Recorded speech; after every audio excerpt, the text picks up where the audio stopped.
Hello everyone, welcome to the another video.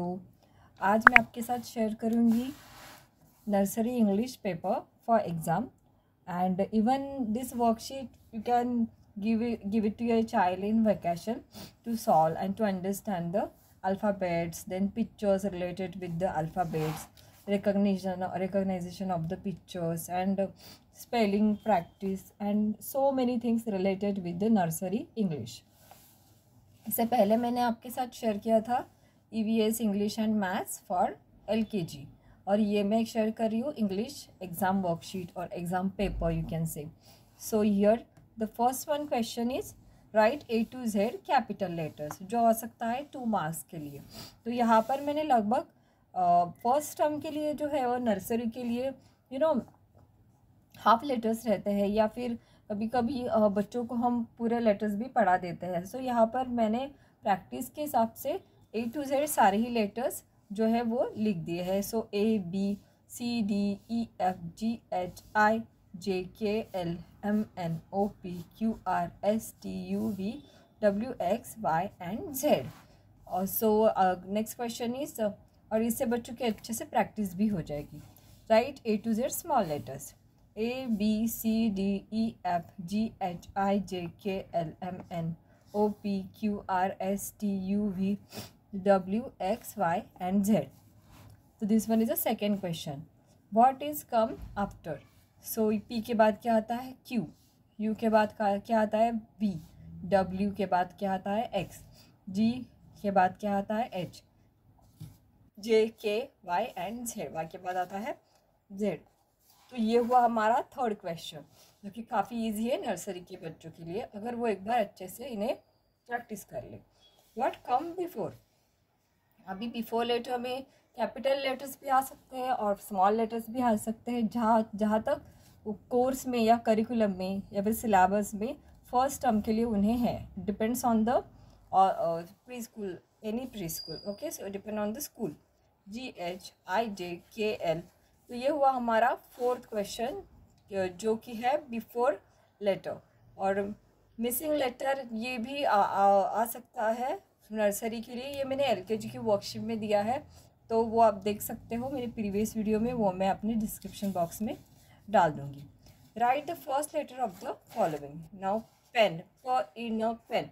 तो हाँ, वैसे भी बच्चों को जो है फोनिक्स CBC वर्ड्स ये नर्सरी मुझे लगता है कि सॉरी ये तो LKG से स्टार्ट हो जाता है, बट स्टिल आप बच्चों को इस तरह से स्पेलिंग जब वो ओरली बोलते हैं तो ये आप उन्हें बोल सकते प ई न पेन। तो इससे बच्चे न रीड करना सीख जाते हैं। एप्पल A प ल एप्पल। तो इस तरह से जब बच्चे स्पेलिंग उन्हें वो याद रखने के लिए काफ़ी इजी हो जाता है जब वो फोनिक साउंड के साथ बच्चे स्पेलिंग बोलते हैं। तो नाउ दिस इज़ बॉल, तो पहला लेटर क्या आएगा B। और this is mango, so first letter is M, okay. Now the six one is circle the following. Now this is ball. So जितने भी B है अल्फ़ाबेट, यहाँ पर लेटर जो B है उससे हमें बच्चों को सर्कल करने के लिए बोलना है, okay. Now the next one is pen है यहाँ पे। तो क्या आएगा बच्चों को हमें इस तरह से पूछना है। पहला लेटर आएगा P, तो P को इस तरह से हमें बच्चों को सर्कल करने के लिए बोलना है। नाउ हियर रिंग, तो R आएगा लेटर, राइट। तो बच्चों को हमें इस तरह से रिकॉग्नाइज करने के लिए बोलना है। तो R को जो है बच्चों को सर्कल करने के लिए बोलना है। तो next one is grapes, G से स्टार्ट होता है ग्रेप्स का स्पेलिंग। तो बच्चों को यहाँ पर सिंपली हमें पूछना है कि कहाँ से स्टार्ट होता है ग्रेप्स का स्पेलिंग, सो सर्कल दैट।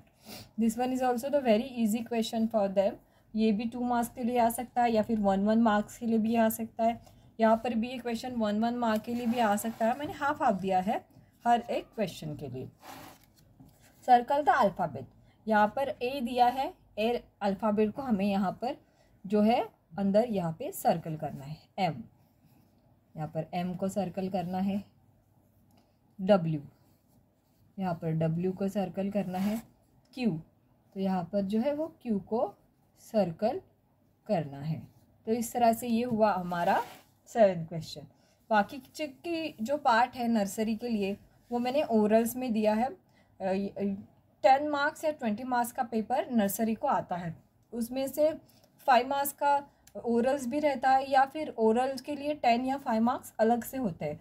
तो मैंने इसी में ऐड किया है जो कि है ओरल पर। तो व्हाट इज़ इट इसमें आता है। तो व्हाट इज़ इट में बच्चों को पूछा जा सकता है कैपिटल लेटर्स रिकग्निशन, या फिर पिक्चर्स से लेटर रिकग्नाइज करना, या फिर पिक्चर रिकग्नाइज करना। तो ये हुआ हमारा first question. Okay, so recognise the letter recognise करने के लिए बोल सकती है टीचर जो बुक्स में जो उनके वो लिखते हैं वो, या फिर ब्लैक बोर्ड पर भी। तो ये हुआ हमारा 9th question. And then words oral spelling, 2 letter spelling, 3 letter spelling. 3 letters ज़्यादा नहीं होता है, बट 2 लेटर्स जो होते हैं स्पेलिंग जो होते हैं वो नर्सरी के बच्चों को होते ही है। और फिर LKG से 3 लेटर वर्ड्स होते हैं। सो बच्चों को ये स्पेलिंग भी ओरल्स में पूछे जा सकते हैं। It again depends on their syllabus. Okay, so this one is a very easy worksheet for the child.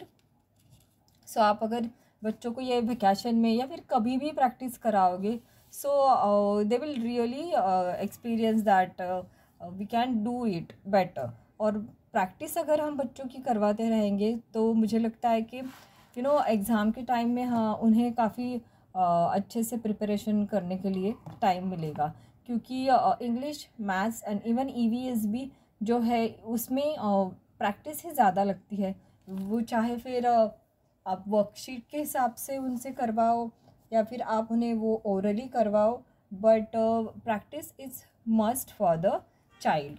और इसके बाद में जो भी वर्कशीट या क्वेश्चन पेपर्स लेकर आऊँगी वो रिलेटेड होंगे नर्सरी से ही, EVS then maths also, then UKG के लिए भी मैं और सारी वर्कशीट्स लेकर आऊँगी। इसके बाद फर्स्ट, सेकंड, थर्ड के लिए मैं टॉपिक्स जो भी रहते हैं रिलेटेड CBSE, ICSE और स्टेट बोर्ड के लिए उस हिसाब से मैं वर्कशीट लेकर आऊँगी, जो कि अब मार्क्स के हिसाब से मैं बना रही हूँ। क्योंकि उस हिसाब से हम बनाएंगे तो बच्चों के लिए सॉल्व करना ये इजी हो जाएगा। And if we will tell them that it will really boost their confidence कि दैट इस क्वेश्चन को कितने मार्क्स है, उस क्वेश्चन को कितने मार्क्स है। So they can put their efforts, they will come to know that we are doing it for the exam point of view, from the exam point of view. तो marks के हिसाब से अगर हम बच्चों को ये सॉल्व करने के लिए देंगे पेपर, तो उन्हें उससे भी ज़्यादा इंटरेस्ट आएगा, क्योंकि it will give the feeling of exam also. So this worksheets are really beneficial, really very important for the child. So if you really like this worksheet and my explanation, subscribe our channel Kids Learning Corner. Thank you so much everyone. Bye and take care.